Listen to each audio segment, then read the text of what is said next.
The Genuine Article. Discussion and commentary based on articles from JACC.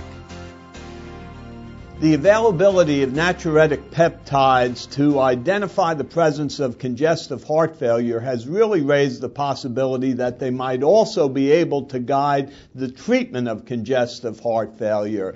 We have a paper in JACC that addresses that very topic.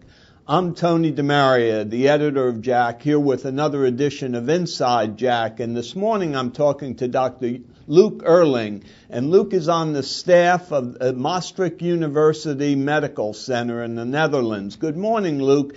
So, what did you find in this study? Can you use measurements of NT-proBNP to guide therapy in acute decompensated heart failure?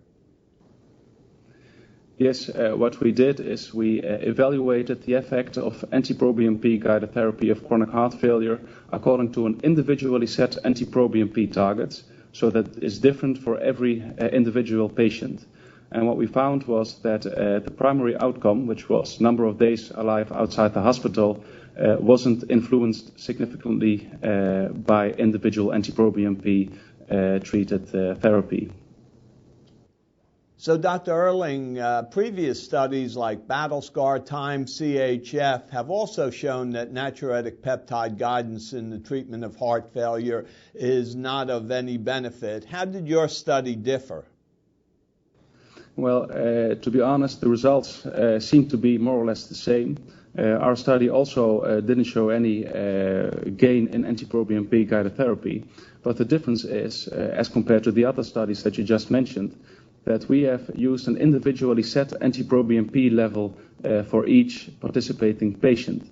The reason why we did that was that if you use a stringent general NT-proBNP level for all patients, you'll see that, like the other studies have also shown, that it's very difficult to reach the target at the end of the follow-up phase in all the patients. The studies you just mentioned have shown, for example, that at the end of the follow-up period, the number of patients that reached the set target value was less than half. So what these studies have shown is that in general, intensifying heart failure therapy might lead to a reduction in mortality, especially in the younger patients. We have tried to set an individual NT-proBNP target and see if that works. But for the general population, that doesn't seem to work. So I noticed that there was a trend toward benefit in your study. There was a reduced mortality and a prolonged time out of hospital in the patients who had natriuretic peptide-guided therapy. And so one wonders, because it is kind of surprising that this is not of statistical benefit.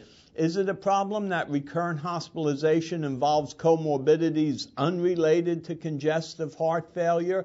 What about power? Was your study adequately powered to detect a significant change?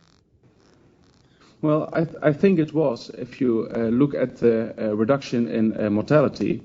But what we have seen in our study is that if you look at the secondary outcome measures, that there are certain subgroups that might benefit from NT-proBNP guided therapy according to an individualized NT-proBNP target. And those patients concern patients without any signs of renal failure, younger patients, and patients who have systolic dysfunction. And that's also in line with the other studies that have been published previously. But again, the differences that we've seen in those subgroups were not statistically significant. But our study was not powered to show any benefits in those subgroups.